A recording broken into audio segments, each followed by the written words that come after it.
Welcome to the Unity BootCamp lesson on logging out an authenticated user. A quick note, this lesson was updated and re-released after the brainCloud 5.2 release.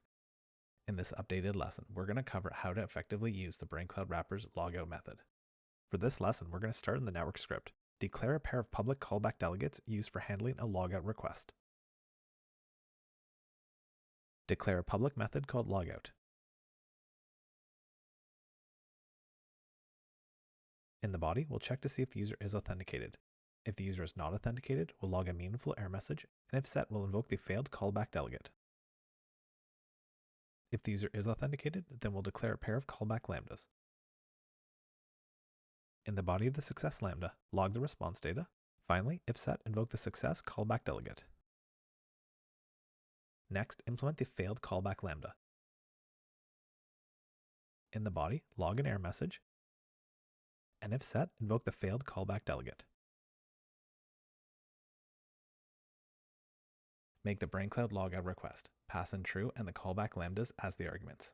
It's important to note that this request will end the brainCloud session. Passing in true simply means that the saved profile ID will be cleared from the user's device, whereas passing in false would end the brainCloud session but not clear the saved profile ID. Another note, if the user is authenticated anonymously and we clear the saved profile ID, then the user will no longer be able to access their account and their account will be orphaned. However, if the user had an account with an authenticated identity, then they would simply have to log back in with their credentials. Save the file and navigate to the brainCloud dialog script. In the onLogout button clicked method, delete the to-do statement and in its place invoke the network manager's logout method, passing in the onBrainCloud logout completed method as the argument. Save the file and then open Unity. Once in Unity, if you need to perform a manual refresh, do so now. Run the game. Navigate to the brainCloud dialog and click Logout.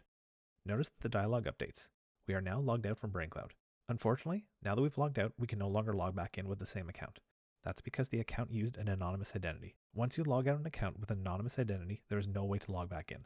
If you want the user to be able to log back in with the same account, then that's where authenticated identities comes in.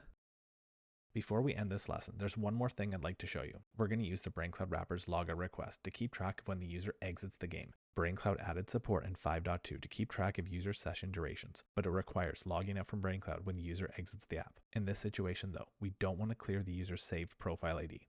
Return back into Visual Studio and navigate to the network script.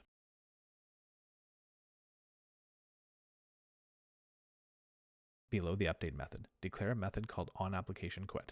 This method is invoked whenever the Unity application closes normally. In the body of the method, simply invoke the brainCloud's logout method, passing in false as the argument. This request will end the brainCloud session when the game is closed, but it won't clear the profile ID that's saved to the user's device. Save the file and then navigate back into Unity.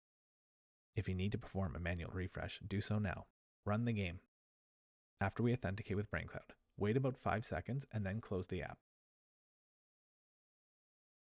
Open your web browser and then navigate to the brainCloud portal. Click Users, then User Browser. Click the top user in the recent active list. On the right, click Go to User. On the left, click User Activity.